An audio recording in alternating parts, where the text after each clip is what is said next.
everybody. In today's video, I'm going to be showing you a tree nail that's got branches coming off of it and then an American bald eagle sitting on one of the branches. Compared to my past realistic 3D animals, the eagle itself is really small, which I love because it adds perspective. I know for me, whenever I go and I see eagles, they're always like up in a tree and they're just so majestic and they are far away. So this one also has that kind of like far away, oh, you're appreciating them from a distance kind of a feeling. I love it. I hope you guys like it as much as I do, and don't forget to click subscribe to see all my future videos as well.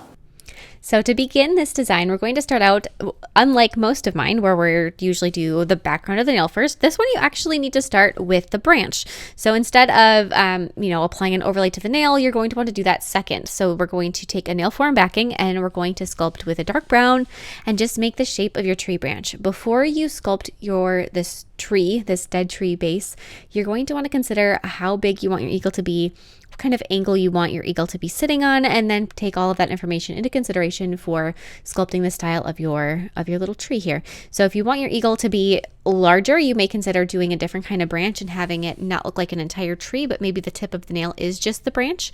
Or if you want the eagle to be smaller, you could do some smaller twigs and fill it out a little bit more.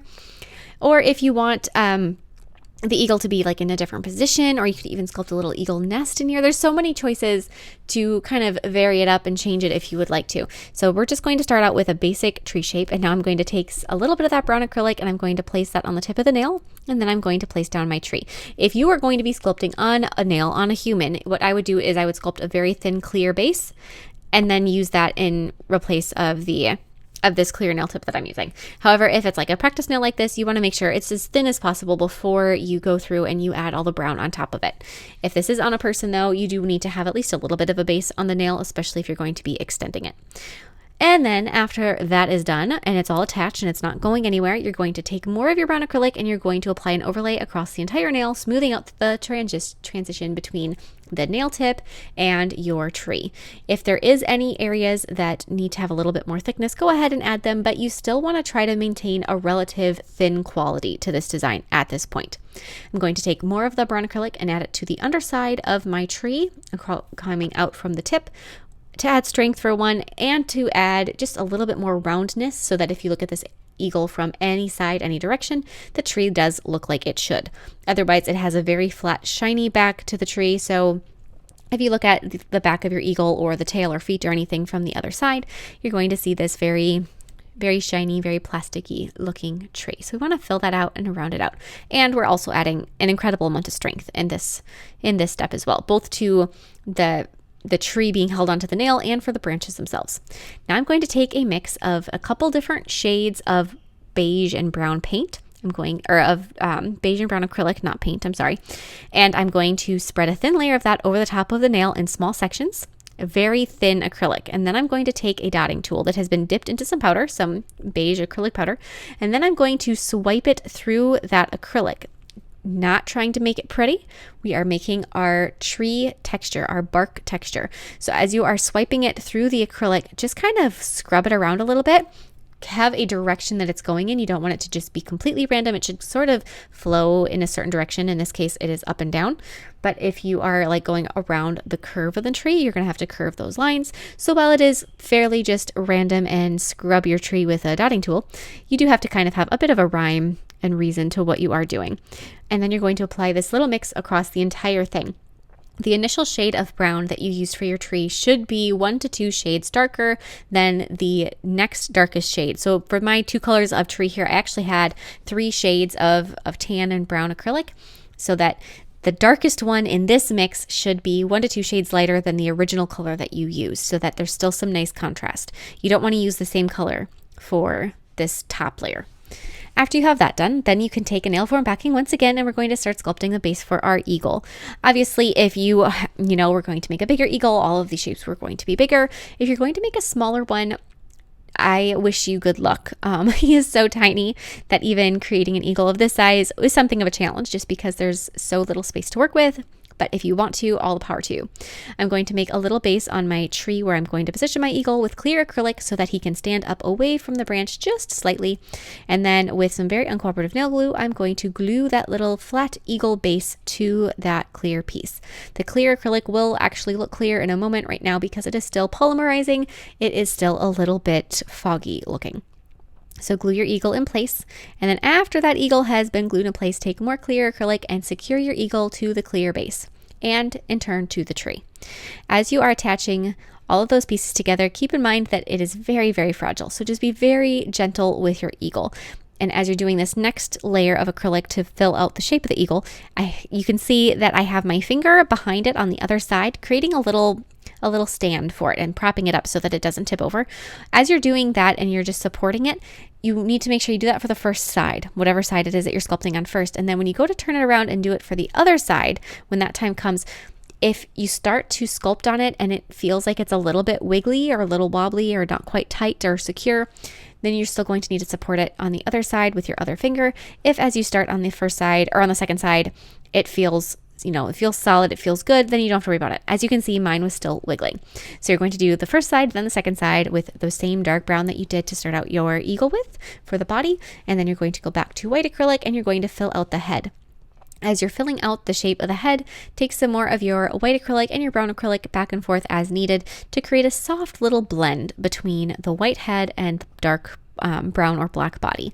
As you are creating that soft little transition, use the very tip of your brush and just sort of flick it out. So you're going to just take the very tip of your brush and create little tiny motions with it, pulling the white acrylic over the brown. As you are pulling the white acrylic over the top of the brown, you may notice that it's blending together and creating beige type colors, or it's getting all of your white kind of a muddy brown color.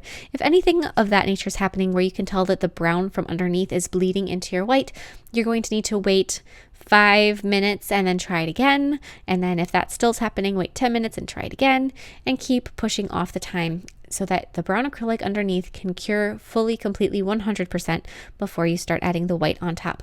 If you're using a slow curing monomer, something that's either labeled slow setting or slow curing or slow monomer or low odor monomer, any of those types of words, if those are on your monomer, you're going to have more of that issue. I find that any slow setting or low odor monomer tends to create more of a bleed problem between two colors. It does just take a lot longer for any of the acrylic to cure, so it does make sense that if you try to work quickly that you're going to end up with problems in that way. But just in general, long term, it seems like it doesn't ever quite get to where the colors don't bleed. And that might just be the brands that I've tried. But if you're having that particular issue, maybe that would be something to look at. Maybe try a different monomer, or possibly if you know your monomer is good, it's the brand of acrylic. I don't have that issue. The colors that I'm using for all of the brown tones in this are from Double Dip. I will put their color names down below if you are interested, but I haven't had that issue with these. And there is a couple different brands that I've really had that issue with. Ugly Duckling, for one, I find that their colors bleed a lot more than some other ones. And a couple of the Koopa Triptych powders I have had issues with bleeding. Not terrible, and not if you treat them well and nicely and you let them cure for a long time, but the Double Dip ones just seem to be better in that department. So after you have the head of your eagle done, we are going to go through and add their wings. And so after you're adding the wings to your eagle, you're going to build those up, and that's actually going to go back up and over a little bit of the white of the head on the sides of your eagle. Also, while you were sculpting the head of your eagle and you're filling it out a little bit, you're going to actually need to, so the first part was actually our eagle's neck, and then you have to bring the head out to a side. So whatever side you want your eagle to be looking, you're going to kind of pull the acrylic out and create more of their face. Now we have some tail feathers to make. I'm going to sculpt my tail feathers on a nail form backing.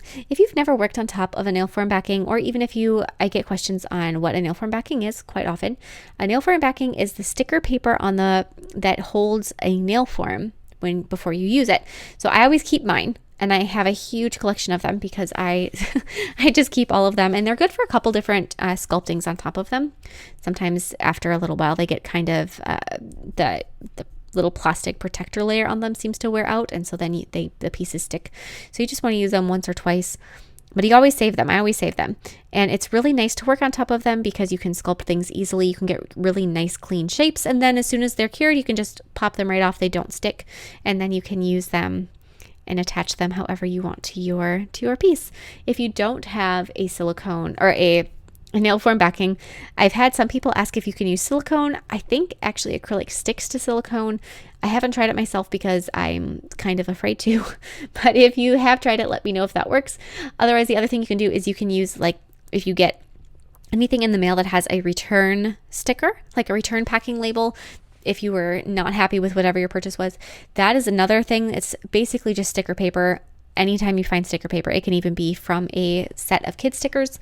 One downfall with some kid stickers especially is if they are small, you're going to end up with a lot of little grooves on the sticker paper from where the stickers were cut that possibly your monomer will seep through and make it so that your acrylic sticks. If you want to avoid your acrylic sticking, try to find a sticker paper that has a nice big flat area where there isn't any cuts in it. So we've glued our beak to the front of our eagle. We've glued the tail feathers to the butt of our eagle. And we're going to just smooth everything out, thicken everything up, attach it, secure it, etc., etc. As you are making all of these little pieces and sculpting them and adding them, it is very easy to get your proportions a little bit messed up, where, you know, the beak all of a sudden is way too big, tail feathers are too long or too big, something along those lines. If that's the case, try to look at everything before you secure them with more acrylic. So as soon as you glue them on, look at them, be like, is this good or is this bad? And if it's not good, if you're looking at like, oh yeah, no, that's not good, especially if it is too big, before you add any more acrylic to it, you can just pull it off. The nail glue will snap off pretty easily and it won't be a huge deal. So I would recommend trying to do that and just giving everything a once over before you secure it farther, so that if that does happen to be an issue, you can fix it. And really, don't feel bad if that happens. There have been plenty of times where I have been working on something and I have looked at it and I'm like, oh, this wasn't quite as good of an idea as I thought it was, or, ooh, that's way too big or too small. Either way. And you just snap it off and you say, well, I learned, and you put that piece in the trash can and you forget about it and you pretend it never happened and you move on. So after you have that done, the last thing you're going to have to do for your little eagle here, as far as the acrylic sculpting goes, is to be adding the feet. Now the feet are also done with yellow acrylic. If you have a trouble finding a yellow acrylic that is opaque enough, sometimes, especially this really rich type of a tone of yellow acrylic is fairly clear, you may need to mix a little bit of white into it first just so it shows up. That isn't going to be quite the right color, as an eagle's feet are more of a golden raw tone. But if you just can't find it, I know most of my yellows, it's like you can see right through them, especially in thin, tiny little bits. The beak would be fine, but the feet are so thin that it could possibly be an issue. Like I said, if that does happen, you can always mix a little bit of white acrylic into that yellow first, just to give it a better base. Or afterwards, you can paint it with some yellow acrylic paint to brighten up the color. After you're done with all of your acrylic sculpting, your eagle is three-dimensional. He's so cute. He's majestic. He's sitting on a branch and he owns the world. You can do some other smaller detailing with your acrylic paint. I am not going to do any detailing on my tree itself. I love the way the tree turned out. I think it is perfect just as it is. If you did want to do anything, you would just have to remember what would be different from this tutorial is that you would need to apply a top coat over it. However, if you aren't going to do any sort of detailing or painting on the tree, then there's no top coat required. I'm going to be adding some feather texture to my eagle's wings and body. I have a diluted tan color of acrylic paint. The fun thing with this kind of a tan color of acrylic paint is the first time you use it, when you're applying it, it looks really bright, but as it dries, it kind of dulls down, so you don't have to worry as much about it as it, just at first, it's kind of like, ooh, that's a little bit much, but it really settles down and it blends in. So after you've got all of that done, add a little bit of white highlighting to your eagle on all of the white areas of him. You're going to finish off his eyes. Just do all of these last final steps. The more you paint and the more feather texture you add, obviously the more realistic he's going to be. But if that is not your cup of tea and you want to just simplify it a little bit, there is absolutely no reason why you shouldn't. Add those last final details in our eagle's eye and the nostrils. Basically do all those final touches as you look at your eagle. Look at lots of pictures of eagles as you're working on this. For one thing, it is enjoyable. That's one of my favorite things, is finding reference photos, because you get to see so many amazing images. And of eagles, there are a lot of just very, very amazing photos out there. So it's fun. And then you get to look at them and take information from them and apply that to your art. Here is the final design. I hope you all like it as much as I do. Like I said, I love watching eagles. Where I live, we are very close to the Mississippi River, and we get to see lots and lots of eagles in the summertime especially, and they're just so beautiful. I hope you guys like this as much as I do, and I will see you all next time. Bye!